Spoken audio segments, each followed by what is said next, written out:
Waalaikumsalam warahmatullahi wabarakatuh.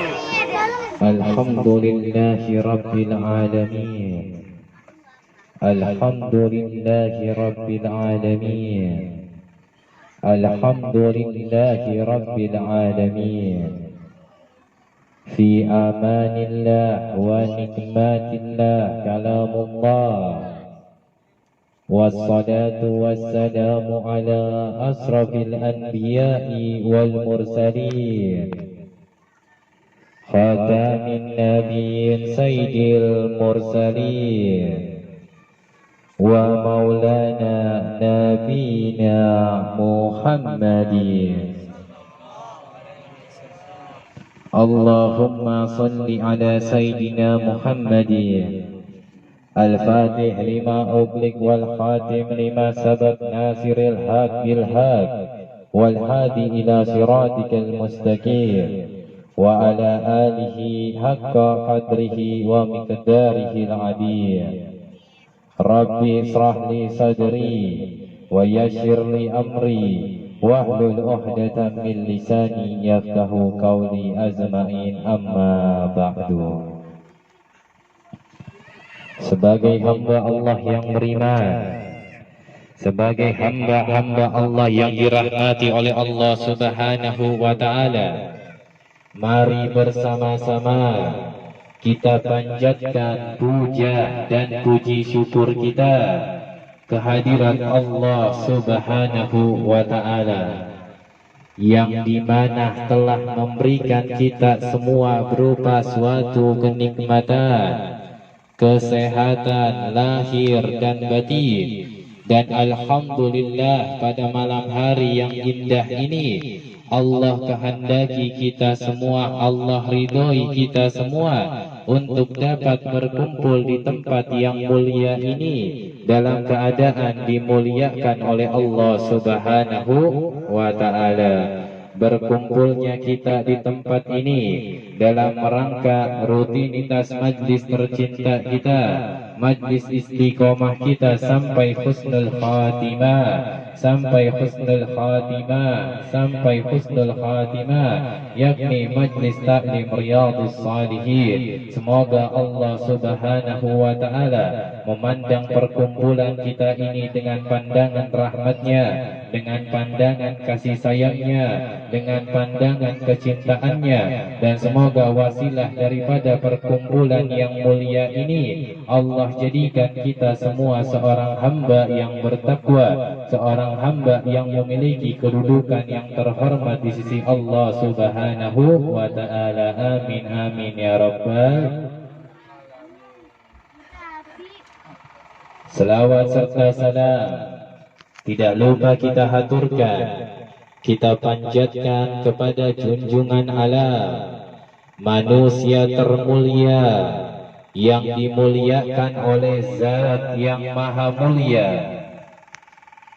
Tatkala Allah Subhanahu wa ta'ala memuliakan dirinya, sudah selayaknya, sudah sepantasnya, dan bahkan menjadi kewajiban bagi diri kita semua untuk memuliakan dirinya. Manusia teragung yang diagungkan oleh Zat yang Maha Agung. Tatkala Allah Subhanahu wa ta'ala mengagungkan dirinya, sudah menjadi kewajiban kita semua untuk mengagungkan dirinya. Manusia penawar bagi segala kesulitan. Tatkala kita ingin segala ujian kita, segala musibah yang menimpa di dalam kehidupan kita diangkat oleh Allah Subhanahu wa ta'ala, maka cintailah dirinya. Siapakah makhluk tersebut yang wajib kita muliakan, yang wajib kita agungkan, yang wajib kita cintai? Ialah Sayyidil Mursalin wa maulana nabiyina Muhammadin, yang telah membawa umatnya minal zulumati ilan nur, dari jalan gelap gulita, dari jalan kejahiliaan, sampailah kita semua bihaqqin Nabi Muhammad ke jalan terang benderang, ke jalan yang diridhoi oleh Allah Subhanahu wa taala. Semoga kita semua yang hadir di tempat ini Allah Subhanahu wa taala jadikan kita semua kuntum khairun ummati sayyidina Muhammad. Allah jadikan kita semua sebaik-baik umat, yakni umatnya Nabi Muhammad sallallahu alaihi wasallam. Amin amin ya rabbal. Ya bunayya, wahai santriku sekalian, perlu diketahui manusia yang paling rugi dan manusia yang akan menyesal sesesal-sesalnya ialah manusia yang dimana Allah Subhanahu wa ta'ala memberikan kesempatan terhadap dirinya untuk hadir di majlis ilmu, untuk hadir di majlis zikir, untuk hadir di majlis salawat. Akan tetapi kesempatan yang Allah berikan mereka sia-siakan.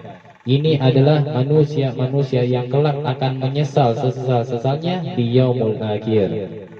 Maka dari itu, sebelum ajal menjemput kita, mari kita giroh dan niatkan untuk istiqomah, untuk selalu berada di bawah naungannya Nabi Muhammad sallallahu alaihi wasallam demi keselamatan akhirat kita semua. Dan manusia yang paling rugi ialah manusia yang dimana mereka enggan untuk berselawat kepada Nabi Muhammad. Kenapa dikatakan manusia yang paling rugi? Karena kelak di yaumul qiyamah, karena mereka enggan semasa hidupnya untuk berselawat kepada Nabi Muhammad, maka kelak di yaumul qiyamah mereka tidak akan diridhoi oleh Allah Subhanahu wa taala. Mereka tidak akan dikehendaki oleh Allah Subhanahu wa taala untuk memandang wajahnya yang mulia Nabi Muhammad sallallahu alaihi wasallam. Kalau berbicara untuk memandang wajahnya yang mulia saja kita tidak dikehendaki dan diridhoi oleh Allah Subhanahu wa taala, bagaimana berbicara syafaatnya Rasulullah sallallahu alaihi wasallam? Ya, jadi kita harus istiqomah, harus giroh hadir di majlis-majlis ilmu seperti ini. Sebab yang namanya segala sesuatu hal harus dilandasi dengan ilmu. Jangankan berbicara perkara akhirat, perkara dunia pun harus dilandasi dengan ilmu. Tatkala pekerjaan kita landasi dengan ilmu, maka Allah Subhanahu wa taala akan mensukseskan perkara dunia kita. Begitupun sebaliknya, tatkala kita berjalan di jalan syariatnya Nabi Muhammad dengan dilandasi dengan ilmu, maka Allah Subhanahu wa taala akan menyelamatkan kita daripada pedihnya api neraka. Dan kita yang namanya seorang hamba harus kenal kepada Allah Subhanahu wa taala dengan sebaik-baiknya perkenalan, dengan sebetul-betulnya perkenalan, dan dengan sebaik-baiknya iman. Jangan sampai kita menjadi seorang hamba yang mengenali Allah Subhanahu wa taala hanya sebatas namanya saja. Bagaimana caranya agar kita bisa mengenali Allah Subhanahu wa taala dengan sesungguhnya? Caranya ialah dengan rajinnya kita duduk di majlis-majlis ilmu seperti ini. Begitupun berbicara kenal kepada Rasul sallallahu alaihi wasallam. Jangan sampai kita menjadi seorang umat yang hanya mengetahui yang namanya Nabi Muhammad hanya sebatas daripada namanya. Kita gelap akan sejarahnya Nabi Muhammad, kita gelap akan kisah-kisahnya Nabi Muhammad, kita gelap akan pengorbanannya Nabi Muhammad, kita gelap akan perjuangannya Nabi Muhammad. Kalau kita betul cinta kepada Nabi Muhammad dan kita ingin diaku menjadi umatnya Nabi Muhammad sallallahu alaihi wasallam, maka kenalilah Nabi Muhammad dengan sesungguhnya. Nabi Muhammad sallallahu alaihi wasallam mengatakan, asas dan pondasi di dalam agama Islam ialah mencintai ashabi Rasulullah, mencintai sahabat-sahabat daripada Rasul sallallahu alaihi wasallam, wa ahlul baiti Rasulillah sallallahu alaihi wasallam, dan keluarga daripada Rasul sallallahu alaihi wasallam, anak cucu Rasul sallallahu alaihi wasallam. Sebab yang namanya ahlul bait, mereka beriman kepada Rasul sallallahu alaihi wasallam bukan hanya sebatas katanya Rasul begini, katanya Rasul begini. Akan tetapi yang namanya ahlul bait, mereka masuk ke dalam suatu zaman yang dimana zaman itu zamannya Rasul sallallahu alaihi wasallam. Para keluarga Nabi Muhammad sallallahu alaihi wasallam, anak cucu Rasulullah sallallahu alaihi wasallam, mereka belajar daripada abahnya belajar dari kakeknya belajar lagi dari kakeknya, terus sampai ke Rasulullah sallallahu alaihi wasallam. Dan berbicara ilmu-ilmu yang diajarkan oleh ahlul bait Rasulullah sallallahu alaihi wasallam ialah sebaik-baik ilmu, yang dimana ilmu ini sanadnya sampai kepada Rasulullah sallallahu alaihi wasallam. Gambaran mudahnya seperti ini. Tatkala Rasulullah sallallahu alaihi wasallam sedang mengerjakan yang namanya salat, kita tidak pernah melihat bagaimana gerakan sholatnya Rasulullah sallallahu alaihi wasallam. Siapa yang pernah melihat daripada gerakan sholatnya Rasulullah sallallahu alaihi wasallam ialah ashabi wa ahlul bait Rasulullah sallallahu alaihi wasallam. Sayyidah Tuna Fatimah Az-Zahra sholat dengan gerakan sesuai dengan gerakan yang dilihat daripada ayahnya Rasulullah sallallahu alaihi wasallam.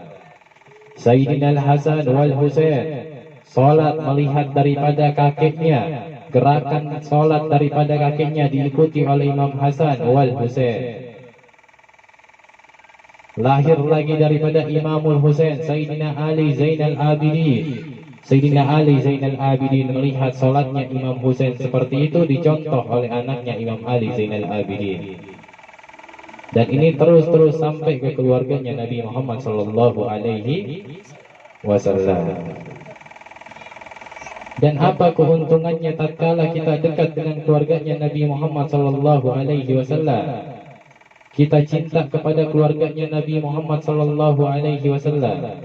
Nabi Muhammad sallallahu alaihi wasallam mengatakan, "Ana khairul muzazin, fa ahsana ahadukum, fahana huzazi.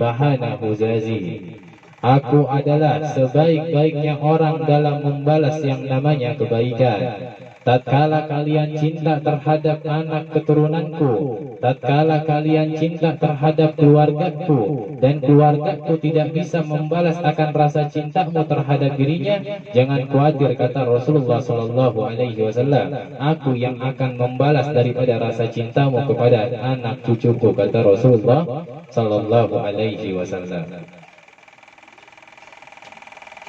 Dan begitu bahaya apabila hadis ini dimukhalafah, kebalikan daripada hadis ini.